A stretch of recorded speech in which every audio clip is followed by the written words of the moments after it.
Good afternoon, everyone. Today I would like to talk about ice that has closed the upper Mississippi River. It's the earliest on record that the locks and dams have been closed due to 8-inch thick ice hindering shipping traffic, as well as the snow owls are appearing early in Wisconsin, record numbers of them.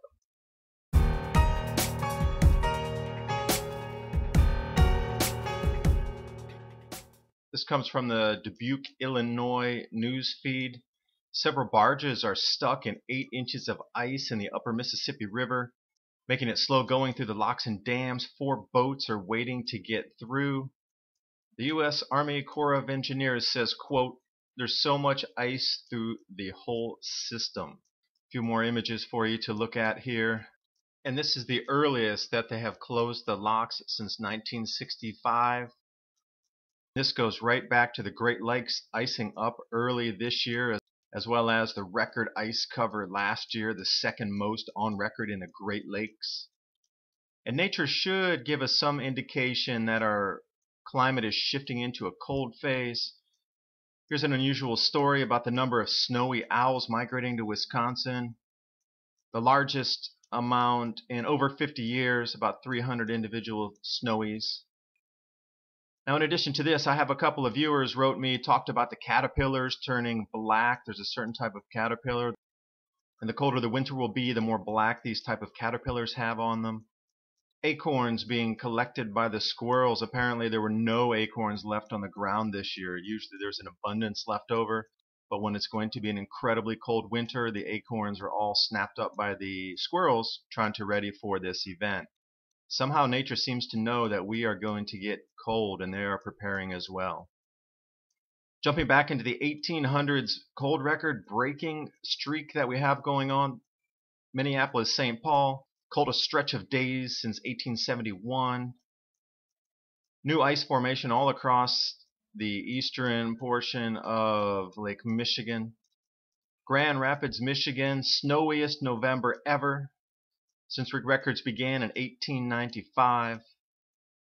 Staying with Michigan, Detroit had a new low from 1880. The snow just keeps coming on up there. 22 inches, which is about 60 centimeters or so, and more is forecast. Again, in one of my earlier videos, I talked about as the snow increases, the expenditure on road crews should also increase, and this will be sort of a strain on our systems here, where more money will be to be allotted to snow removal efforts. And here we go. The first cost is in. Over the last 3 weeks, $1 million in Grand Rapids, Michigan alone needed to be spent to keep the roads clear. Boston appears to have another foot on the way. They had record snow about 10 days ago as well, breaking records back into the 1800s. Snow all across, another foot is coming through the United States to add to the already record snows from the 1800s. And the forecast by several people is that as this next solar cycle diminishes in strength, the number of sunspots should decrease, as well as the temperature on our planet, following the same decreases that were experienced in the Maunder minimum and also the Dalton minimums that occurred about every 200 years, called the bicentennial cooling. A quick look and you can easily see the downtrend, the way solar cycle 22, 23, 24 have decreased in strength, and 25 will be lower than 24, ushering in a new cool era. My whole thing is about agriculture, crops being damaged, and a push on the prices upward, where our food will become more expensive year on year as the winters get colder, extend longer into the growing season and planting seasons. And here we are, beef, all-time record high.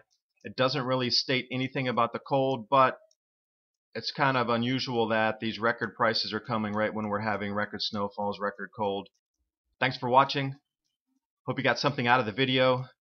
The string of all these cold records and snow records back to the 1800s is rather unusual, since there were so many predictions that this is the year that we would truly start cooling. I encourage you to do more research. You might want to start with John Casey. His original book was Cold Sun. Now there's a new one out by him called Dark Winter. Check it out. The Cold Sun was a great read. Opened my mind wide open as to where we are going.